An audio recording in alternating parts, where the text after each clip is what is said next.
Irmãos, queridos, pegue sua Bíblia, por favor. Eu queria que você abrisse comigo em João, o Evangelho de João, capítulo 15. João, capítulo 15, versículo 1 até o versículo 6. Dá uma espiada aí se seu irmão achou. Amém? Todo mundo achou? Oh, glória a Deus. Eu sou a videira verdadeira e meu pai é o agricultor. Todo ramo que estando em mim não dá fruto, ele corta. E todo que dá fruto, ele poda para que dê mais fruto ainda. Vocês já estão limpos pela palavra que lhes tenho falado. Permaneçam em mim e eu permanecerei em vocês. Nenhum ramo pode dar fruto por si mesmo, se não permanecer na videira. Vós também não podeis dar frutos, se não permanecerdes em mim. Eu sou a videira, vocês são os ramos. Se alguém permanecer em mim e eu nele, esse dá muito fruto, porque sem mim vocês não podem fazer coisa alguma. Se alguém não permanecer em mim, será como ramo que é jogado fora e seca. Tais ramos são apanhados, lançados ao fogo e queimados. Se vocês permanecerem em mim e as minhas palavras permanecerem em vocês, pedirão o que quiserem e lhes será concedido. Meu Pai é glorificado pelo fato de vocês darem muito fruto, e assim serão meus discípulos.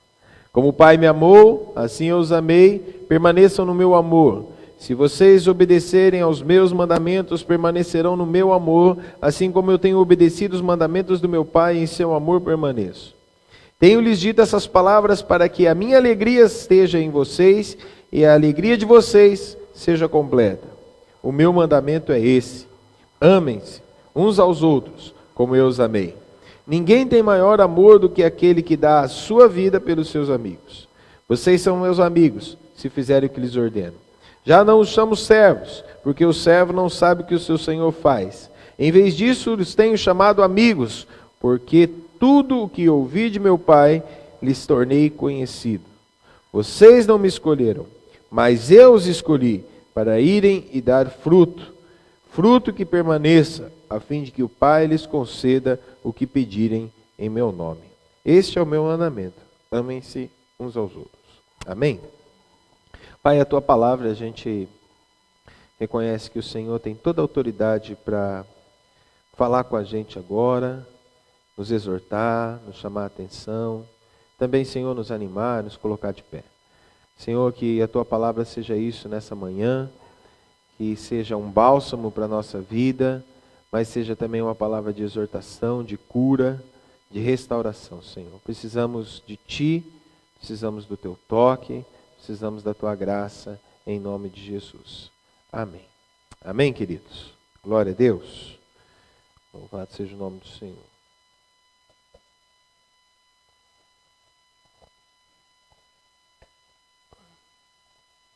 Nosso dia podia ser mais alegre se a nossa seleção tivesse ido para a final da Copa do Mundo. Mas, como você sabe, a nossa seleção não foi suficientemente eficiente no processo. Aliás, foram extremamente deficientes.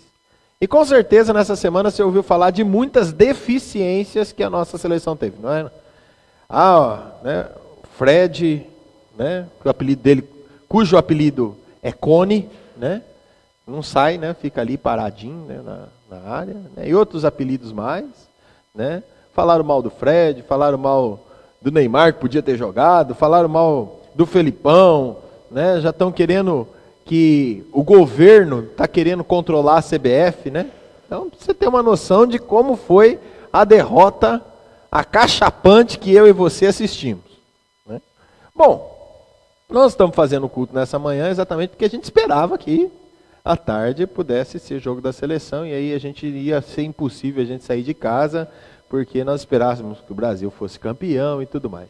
Mas como os nossos planos não são os planos do Senhor, a gente sabe que a nossa seleção, como diz aquele ditado, foi por água abaixo, Então, só daqui a 4 anos. E a gente não sabe se vai se classificar para a próxima Copa do Mundo, Bom, Dei essa introdução selecionável para você, para que a gente pudesse entrar no tema de hoje, que é, que você está anotando, é para ser eficiente. Se a gente quer ser eficiente na nossa vida, se a gente quer ser eficiente na nossa família, se a gente quer ser eficiente em tudo que a gente faz, na nossa célula, no nosso discipulado, aqui existem algumas coisas que o Senhor fala para nós. Hoje, queridos, todos nós trabalhamos com resultados. Todos nós. A gente precisa dar resultado em muitas coisas. E às vezes a pressão é muito forte para que a gente dê resultado, especialmente no mercado de trabalho. O chefe fica cobrando, o chefe fica em cima, o chefe fica falando, e a gente tem que dar resultado, a gente tem que produzir. Para quem trabalha em banco, né, ou quem trabalhou em banco, sabe, né, Marli, o Caio, sabe como é que é ter que dar resultado no banco, ter que vender, ter que fazer isso, ter que fazer aquilo. Gente, é uma pressão muito grande que o mundo exerce para que a gente seja eficiente, em todas as áreas. E aí a gente também tem que ser eficiente em outras áreas, a gente tem que ser eficiente como pais, a gente tem que ser eficiente como mãe, a gente tem que ser eficiente como esposa, a gente tem que ser eficiente como esposa, a gente tem que ser eficiente como filhos, a gente tem que ser eficiente como estudante. São muitas coisas na nossa vida que vêm nos cobrar. Bom, então, não basta muita conversa, não basta muita aparência. As pessoas querem ver o quê? Resultado. Resultado. E esse texto da palavra que a gente leu, o Senhor também espera ver resultado da gente. E eu não estou querendo jogar nenhuma pressão para cima de você nesse sentido, mas a palavra está dizendo que o Senhor diz que se a gente permanecer nele, a gente vai dar fruto. Ou seja, é o resultado da permanência. E aí tem muitas outras coisas que advêm disso. Certo dia, um jovem lenhador, ele ficou impressionado com a eficácia de um velho lenhador da sua cidade. Era uma cidade pequena, no norte do Canadá, e eles cortavam coníferas. E aí, então, ele ficou impressionado com aquele velho lenhador e falou assim, precisa aprender as técnicas com ele. E ele decidiu aprender com o velho lenhador com o propósito de saber mais e também, depois, no final das contas, desafiar aquele velho lenhador.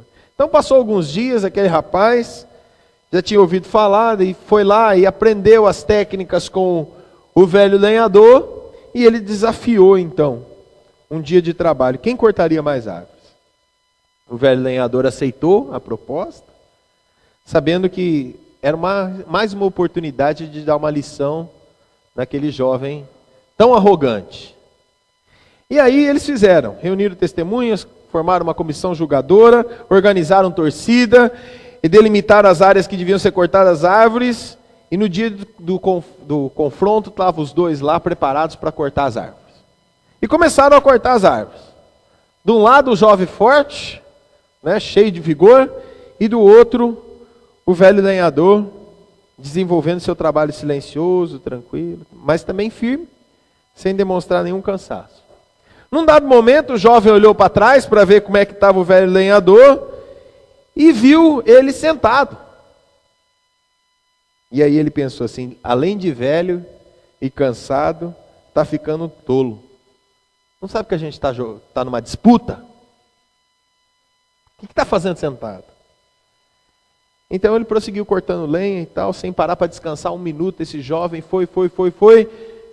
Depois que eles terminaram, então, encontraram-se os representantes da comissão julgadora ali, e foram contar quantas lenhas, quantas árvores cada um tinha cortado. O interessante é que o velho havia cortado 2 vezes mais árvores do que o jovem. E aí o jovem ficou espantado, irritado ao mesmo tempo, falou, mas como é que é isso? O que aconteceu? Qual é o segredo? Já que eu olhei para trás 1, 2, 3 vezes, você estava sentado, descansando. Aí o velho, bastante sereno, respondeu, todas as vezes que você me via sentado, eu não estava descansando simplesmente. Eu estava amolando o meu machado. Então, queridos, quando a gente está numa palestra, quando a gente está estudando, quando a gente está no culto, quando a gente vem no Tadel, sabe o que a gente está fazendo? Amolando o nosso machado. Enquanto o jovem lenhador estava cortando árvore com o machado cego, o velho lenhador, ele afiava o machado dele. Em cada 5 batidas que o jovem dava na árvore, o velho dava uma só e tinha o mesmo efeito. Então, querido, nós precisamos aprender a afiar o nosso machado. Todo o tempo que você gasta numa sala de aula e estudo, sabe o que é? É o tempo de você afiar o seu machado. Em João capítulo 15, a gente descobre alguns princípios que Jesus nos ensina para sermos eficientes em qualquer área da nossa vida. Como a gente pode ser eficiente no nosso discipulado 1 a 1? Como a gente pode ser eficiente no nosso MDA? Como a gente pode ser eficiente na nossa célula? Como a gente pode ser eficiente na família? Como a gente pode ser eficiente no serviço? Em qualquer área, qualquer área.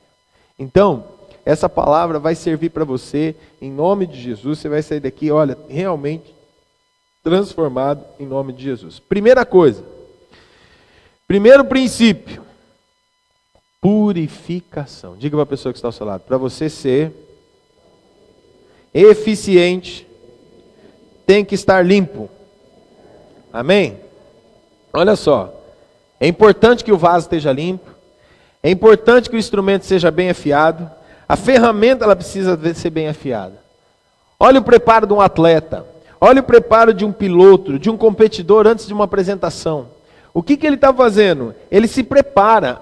Eficácia é fruto de preparação. E para sermos eficientes, no nosso caso, como cristãos, nós precisamos estar limpos. Olha só o que o texto diz. Nos versículos 2 e 6. Versículo 2, ele diz assim: todo ramo que estando em mim não dá fruto, ele corta. Então, existe uma palavra para você já aqui. Se você não der fruto, qual que é o seu destino?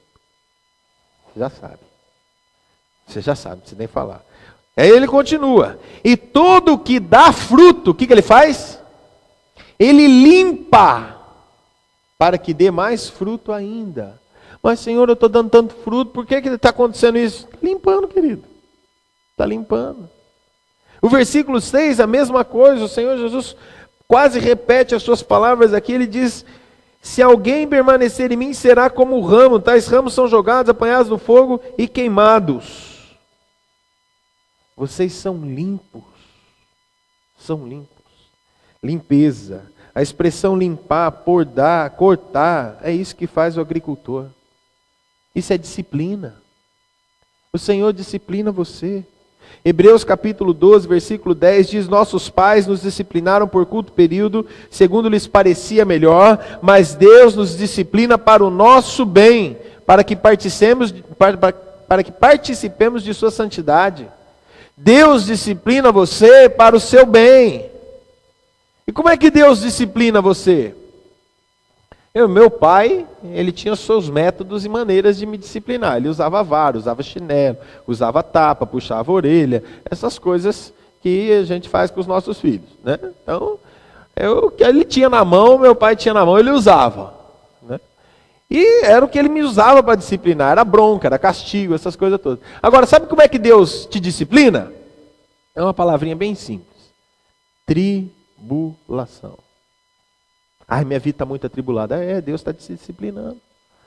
A gente não precisa de muitas vezes, do Senhor para entrar em enrascada, não é? Não precisa de Deus.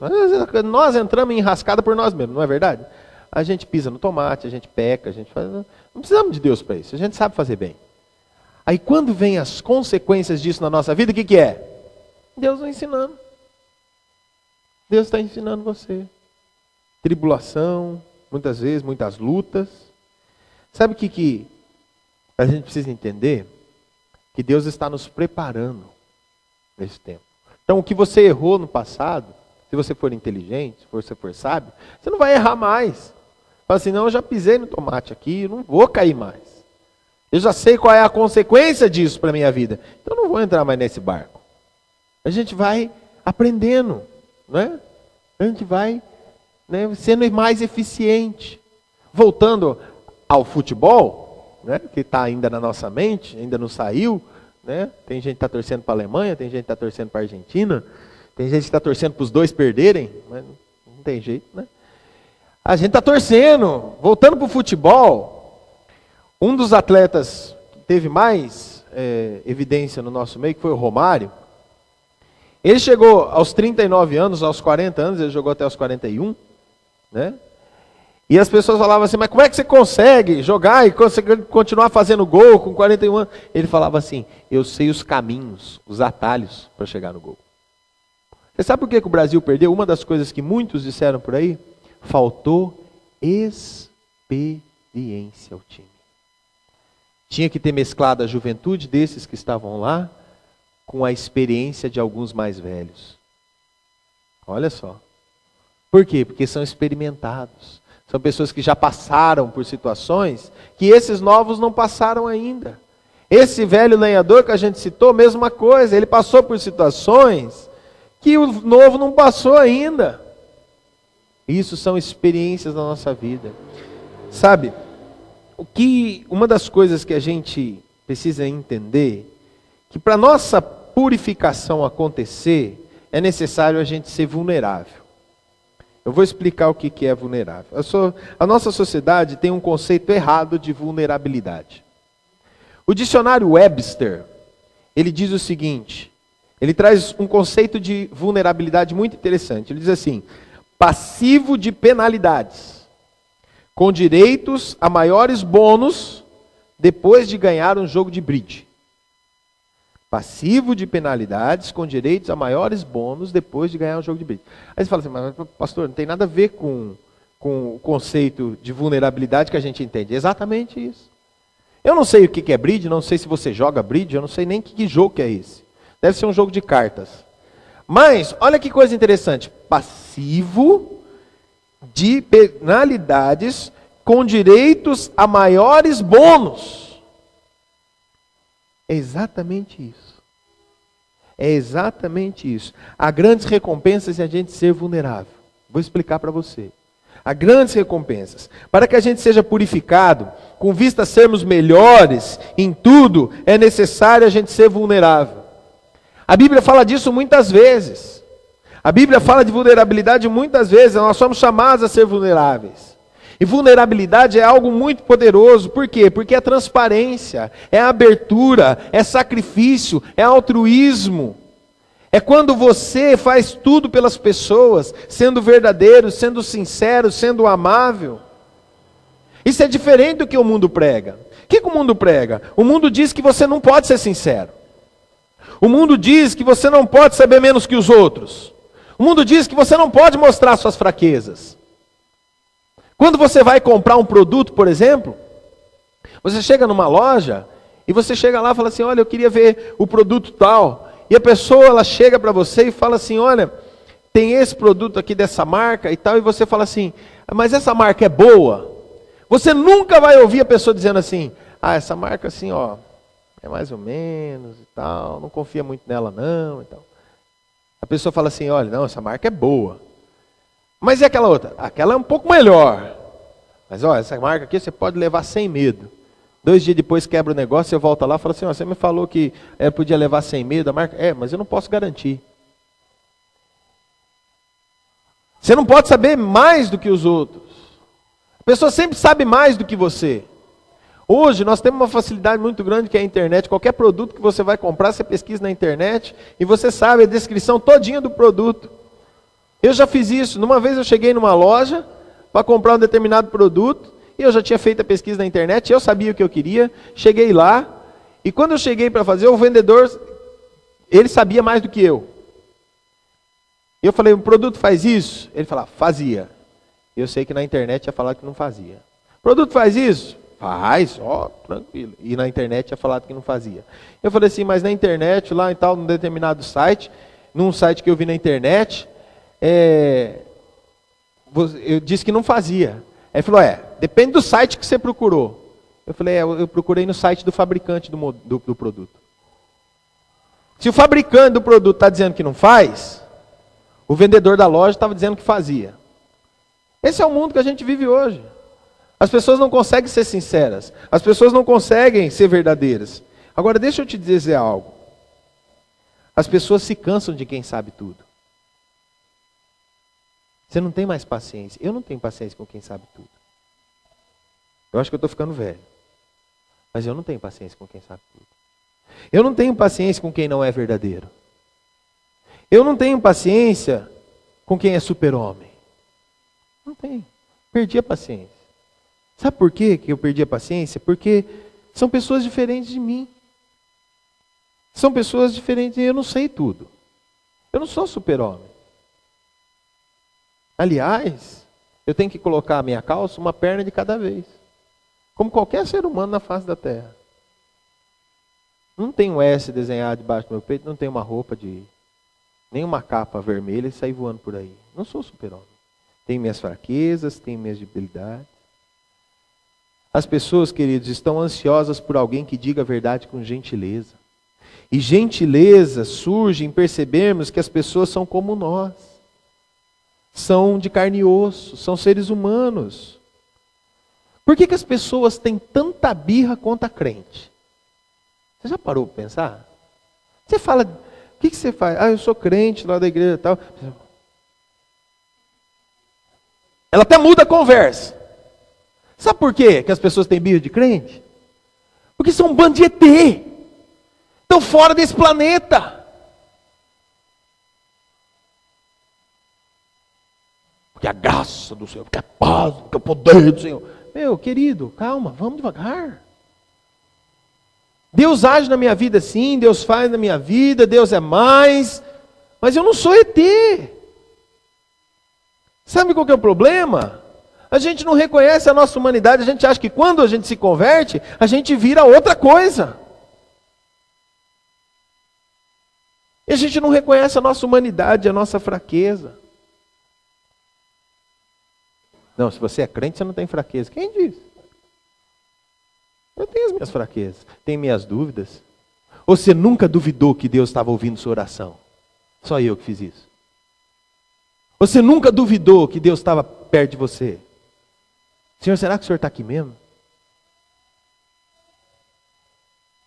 Isso é humanidade, querido. E a gente vai lutar com isso até o fim da nossa vida. Até o fim da nossa vida. Mas mesmo nas nossas dificuldades, em acreditar no Senhor, a gente continua crendo. A gente continua firme na promessa. A gente continua buscando ao Senhor. Mas somos seres humanos. Quando a gente reconhece a nossa humanidade, isso se torna algo atrativo. As pessoas nos ouvem, as pessoas querem estar perto de nós. Ser vulnerável é algo libertador, é algo poderoso. E olha, quando você é criança, todos aceitam a sua vulnerabilidade. Todos aceitam, não é verdade? Todos aceitam. A criança, o Samuelzinho, está aqui, um dos mais novinhos que estão entre nós. O Samuelzinho, você pega ele no colo, ele solta um pum. Ou ele não solta pum? Solta, não solta? Solta. O que a gente faz quando o Samuelzinho solta um pum? Ai, que gracinha. E quando você solta um pum? Ainda mais se está no meio, né? Como é que a gente faz? Foi você? Não, fui eu não.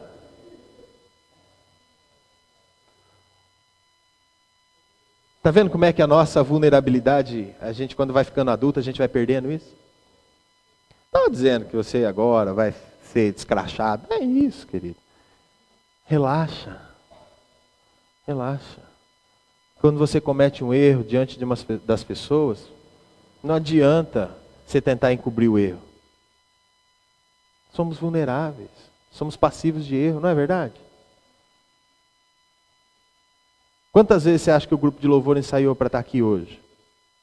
Várias vezes. Você acha que eles não erraram nenhuma vez?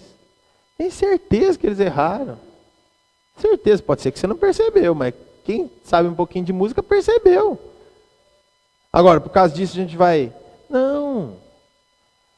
Porque se eles estão aqui tentando dar o melhor, queridos, você tem que entender que são vulneráveis, nós somos vulneráveis, todos somos vulneráveis. Você acha que eu nunca cometi erro pregando? Um monte de erro. Uma vez eu estava falando do povo do Egito, né? Que saiu, né? E eles estavam com saudade das suas carnes cheias de panela. Eu inverti, era panela cheia de carne, né?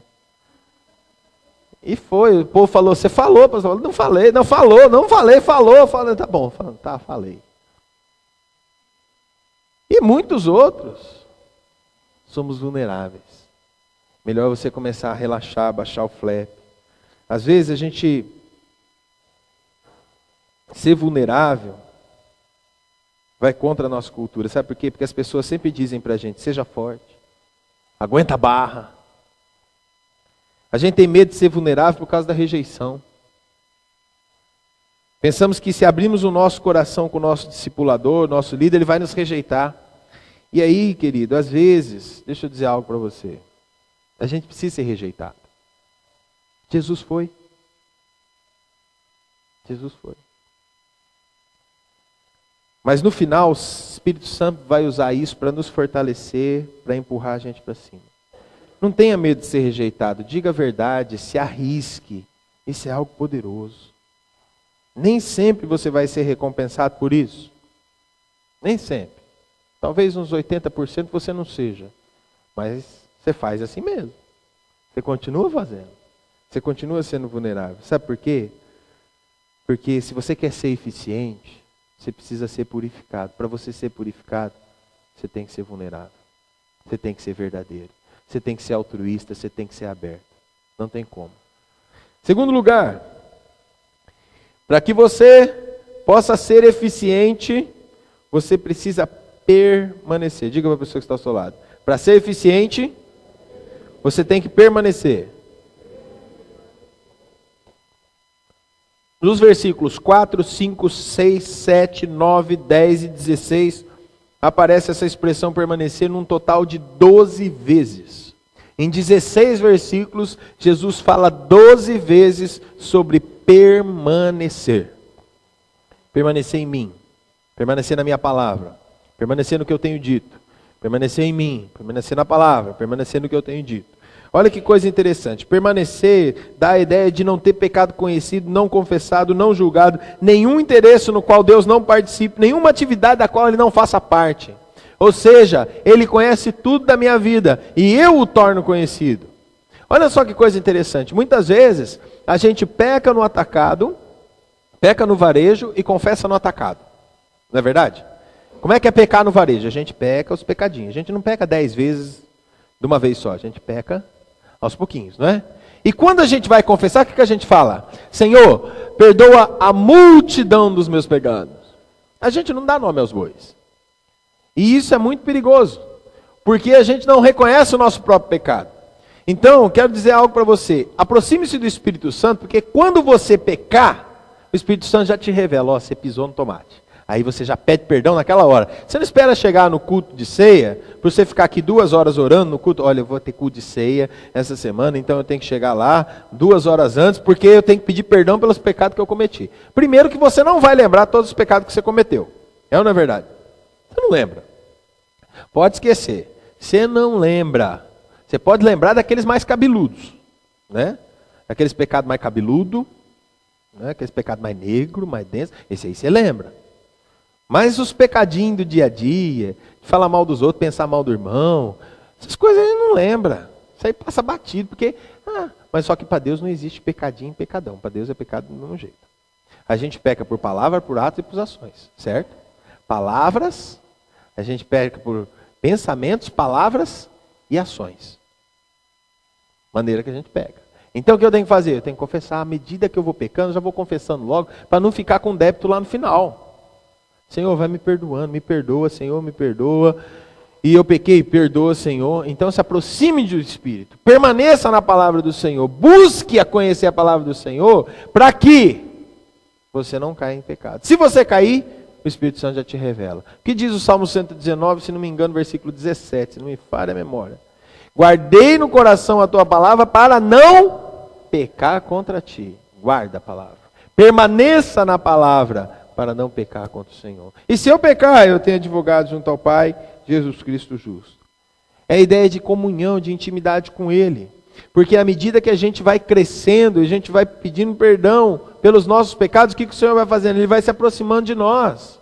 O texto de Isaías, capítulo 64, diz que o nosso pecado faz separação entre nós e o nosso Deus. Então eu tenho que remover isso, para que eu possa ter acesso, livre acesso ao Senhor. Então o que eu tenho que remover? Esse pecado que tenazmente me assedia. Como é que eu removo o pecado? Querido, se eu não estou conseguindo trabalhar com o pecado que vem na minha vida, eu preciso de ajuda externa. É aquela história. Você não consegue resolver uma situação? Adiciona ajuda externa. Você não consegue ir para a academia sozinho? Contrata um personal trainer. Certo? É o meu caso, eu vou ter que contratar. Não tem jeito. Eu vou ter que contratar. E meu contrato meu contratado é o Alexandre. Já falei com ele. Falei, Lê, né, o Alexandre da Roberta. Falei, Lê, o negócio é o seguinte, você vai ser meu personal trainer. Você vai treinar a minha carne e eu vou treinar o seu espírito. A gente vai junto, né? Eu vou ministrando você, a gente faz nosso...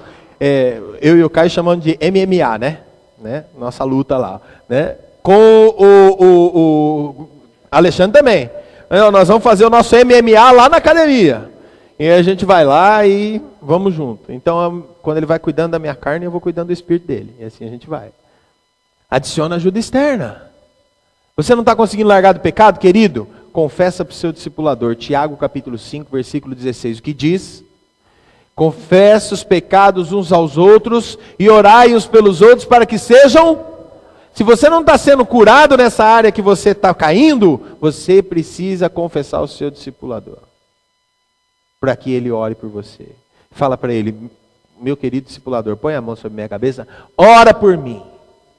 Porque diz a palavra, continuação desse versículo, a oração de um justo pode muito em seus efeitos.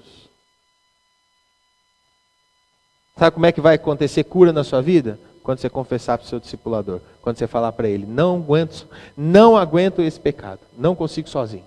Preciso de ajuda. Ele vai orar por você e você vai ver a transformação que Deus vai fazer na sua vida. É vida de comunhão com Ele. É vida de comunhão com o Senhor. Permanecer nele significa que nada pode nos separar dele.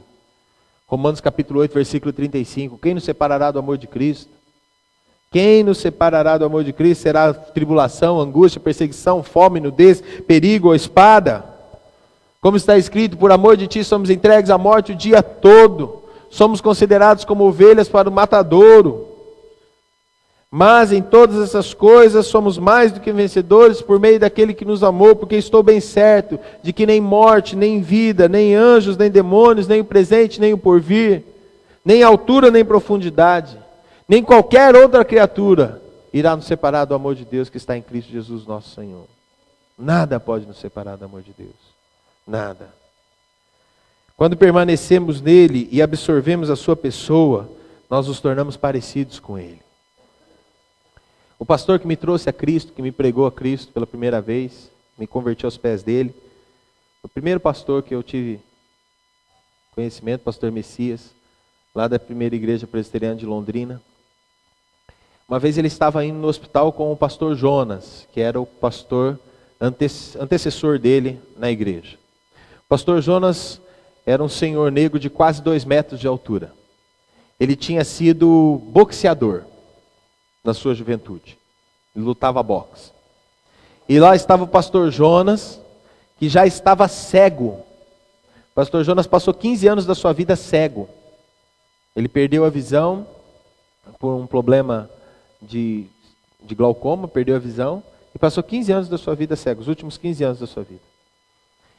E eles foram visitar uma senhora da igreja, ele e o pastor Messias foram visitar uma senhora da igreja no hospital. E quando eles estavam passando no hospital, eles passaram pela ala infantil, saiu uma criança de um quarto, chegou na frente do pastor Jonas, já estava cego, e disse assim, olha, Jesus. E aí o pastor Messias, né, quem conhece o pastor Messias sabe como ele é carinhoso, né, amável. Ele ajoelhou perto daquela criança e falou assim, não, ele não é Jesus. Ele é alguém que serve a Jesus. Aí a criança virou para o pastor Messias e disse assim, não, é Jesus sim, o senhor não está vendo a barba dele? Pastor Jonas nunca teve barba. Olha a barba comprida dele, é Jesus. E aí o pastor Messias entendeu que a criança estava vendo na face do pastor Jonas a figura de Jesus. A intenção de Deus é essa na nossa vida. É nos tornar tão parecidos como Jesus, tão parecidos com Jesus, que quando as pessoas olharem para nós, elas vejam a face de Cristo estampada na nossa vida. Permaneça. Permanecer. No texto de João, a gente vê 2 princípios estabelecidos para que uma oração seja respondida. O primeiro é que permaneçamos em Cristo, e o segundo é que as suas palavras permaneçam em nós. Sabe o que significa permanecer? Significa ficar, significa viver. 104 vezes no Novo Testamento aparece essa palavra. Ficar em Deus, permanecer em Deus, viver em Deus. E as suas palavras, obviamente, vivendo em nós, permanecendo em nós. Se eu guardar no coração as palavras, eu não vou pecar. Eu vou viver em santidade. Terceiro lugar, para que você seja eficiente, é necessário você obedecer. Diga para a pessoa que está ao seu lado, você precisa obedecer. Amém? Versículos 10 a 12 fala a importância de obediência ao Senhor. Obedecer é melhor do que sacrificar. Se você quiser ser eficiente em todas as áreas da sua vida, obedeça a palavra, obedeça ao Senhor. A palavra diz em Filipenses capítulo 2, versículo 8, que Jesus foi obediente até a morte, morte de cruz. Hebreus capítulo 5, versículo 8 diz que embora sendo filho, ele aprendeu a obediência por meio daquilo que sofreu. Não há eficiência onde não há obediência. Os maiores homens e mulheres de Deus que você tem notícia foram obedientes. Obedientes. John Hyde foi um homem que, na sua vida, ele foi pregar na Índia. Em 1906, ele estava indo para a Índia de navio. Ele entrou naquele navio e quando ele estava entrando no navio, ele recebeu uma carta, ele não leu de imediato, ele pôs no bolso, entrou no navio. E quando ele chegou lá dentro do camarim dele, no navio, ele abriu a carta e estava escrito naquela carta simplesmente: John, você está cheio do Espírito Santo? Não tinha remetente, não tinha nada, só estava escrito isso. John, você está cheio do Espírito Santo? E ele ficou louco da vida. Ele amassou a carta, jogou fora, falou assim: onde já se viu? Eu sou um grande pregador presbiteriano, lógico que eu estou cheio do Espírito Santo. Naquela noite, às 3 horas da manhã, o Espírito Santo veio para ele e falou assim: John, você está seco. John, você não tem nada. John, você precisa de mim. Você está indo para a Índia, não é os Estados Unidos. Você está indo para a Índia. Índia é diferente. Tem 330 milhões de deuses na Índia. John, se você for sem mim, se você entrar sem mim, você vai voltar correndo. E ele 3 dias ele lutou com o Senhor. O Senhor falava com ele que ele estava seco e ele lutava. Falava com ele estava seco igual Jó, né? Jó lutou 38 capítulos contra o Senhor derrubou ele num nocaute em 3, né? Então foi rapidinho. Então, ele ficou 3 dias, o Senhor falou, tá. No último dia ele falou assim: Senhor, eu me rendo. Eu preciso do teu Espírito. E aí naquele momento o Espírito Santo veio sobre John. E ele entrou na Índia. Quando ele entrou na Índia, queridos, 1906, 1907, 1908, 1909, 1910, um avivamento varreu as pequenas vilas da Índia, por causa da vida daquele homem. Em 1911, um outro homem saiu lá da China, ficou sabendo o que estava acontecendo, foi lá orar com John Hyde. John Hyde abençoou aquele homem, ele ficou cheio do Espírito Santo, ele voltou para a China, para Manchúria na época, né? Que hoje são as 2 Coreias. E aí o que aconteceu? Um avivamento na Coreia que até hoje se tem notícia. As maiores igrejas do mundo estão na Coreia. Só a igreja de Poyanshu na Coreia tem 750 mil membros. É a igreja local. 750 mil membros. Aí ele fala para as pessoas assim: olha, se você está assistindo o culto aqui hoje, não volte nos próximos 3 meses. Fique na sua casa, assista o culto pela internet, porque não cabe de tanta gente que tem. Eles têm um espaço para 15 mil pessoas, e não dá. São 6 cultos por domingo, não cabe. Sabe por quê? Porque um homem foi cheio do Espírito Santo. Quando ele reconheceu que ele estava vazio. Obedecer é melhor do que sacrificar. E 4º e último lugar, para que a gente seja eficiente, a gente precisa dar fruto. Fruto aparece nos versículos 4, 5, 8, 2, 4, 5, 8 e 16. 8 vezes. Quando há canais limpos, quando há permanência, quando há obediência, o resultado é o quê? Fruto.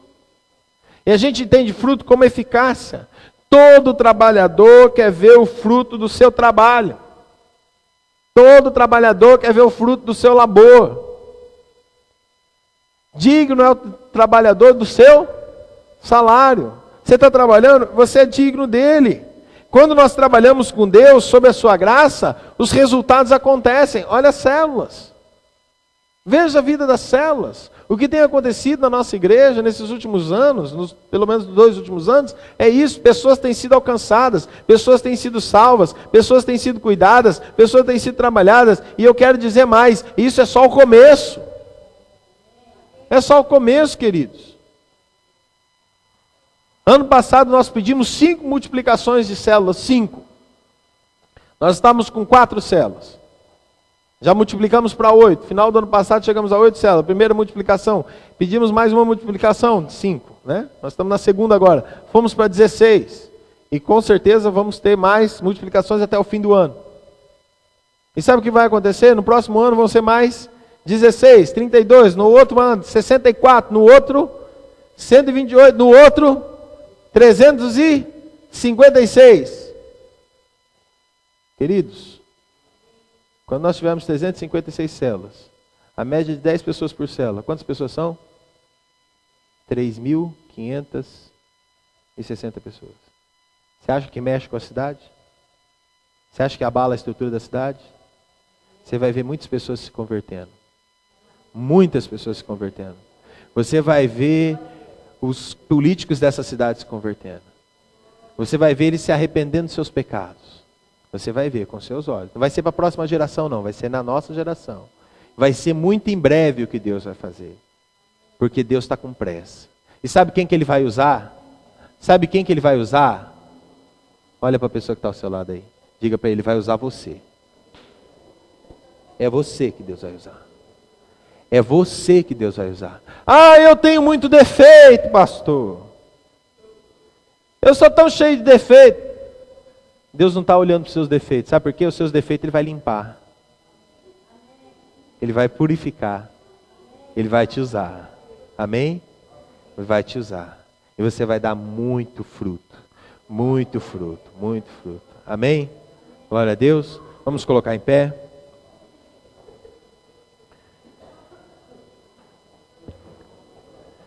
Aleluia. Feche os teus olhos.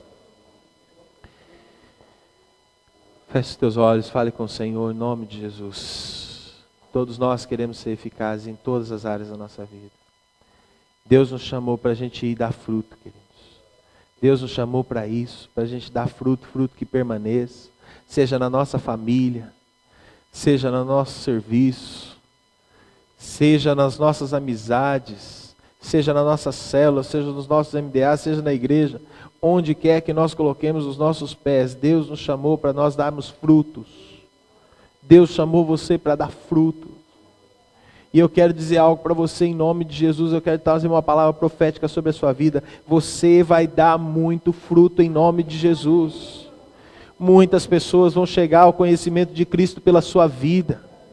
Muitas pessoas vão se entregar a Jesus pela sua vida. E você vai ver que todo o trabalho que você faz, tudo aquilo que você faz, ele vai ter um só objetivo, que é glorificar o Senhor, é glorificar o nome do Senhor. Nada mais vai ter importância para você. Você vai ver começar a desprezar as coisas desse mundo. Você vai começar a desprezar as coisas que são fúteis nesse mundo. E você vai começar a se concentrar naquilo que é realmente importante para o Senhor. Eu quero dizer para você que em nome de Jesus, a sua família vai chegar aos pés de Jesus. Que os seus parentes vão se converter, que eles vão se converter em nome de Jesus, e Deus vai te usar para isso, Deus vai usar você para isso. Eu quero te dizer que em nome de Jesus, esse lugar vai ser pequeno de tantas pessoas que vão chegar aqui. Nós vamos precisar ter 2, 3, 4, 5, 6 cultos, porque o Senhor vai fazer uma obra maravilhosa na nossa vida, e Ele vai usar você, querido, Ele vai usar você. Por isso, em nome de Jesus, deixa o Senhor te purificar. Deixa o Senhor te limpar. Seja vulnerável, fala para Ele, Senhor, eu estou aqui, eu preciso. Permaneça na sua palavra. Obedeça. Obedeça ao Senhor. Obedeça ao Senhor. Pai, nessa manhã nós queremos colocar nossa vida no teu altar, Senhor. Nós queremos colocar o nosso coração diante de ti e pedir, Deus, que o Senhor faça um milagre na nossa vida, Senhor. Queremos ser, Senhor, limpos. Queremos ser purificados. Queremos ser transformados, Senhor, porque nós sabemos, Deus, que se isso acontecer, o resultado são muitos frutos, Pai. Mas queremos também permanecer, Senhor, não só uma vez sermos purificados, mas permanecer na Tua palavra para que a gente não caia de novo nos mesmos erros. E queremos, Senhor, obedecer ao Senhor, porque sabemos também, Deus, que a obediência, Senhor, vai nos levar a lugares muito maiores do que a gente imagina. E os resultados, Senhor, estão seus frutos que nós vamos colher, Pai. Nos ajuda, Senhor. Nos ajuda, Pai. Precisamos de Ti, dependemos do Teu Espírito, dependemos do Senhor a cada instante, Pai. Em nome de Jesus. Em nome de Jesus. Amém. Amém? Diga para o seu irmão assim: você vai dar muito fruto em nome de Jesus. E começa essa semana. Amém? Glória a Deus. Dá um abraço no teu irmão. Em nome de Jesus.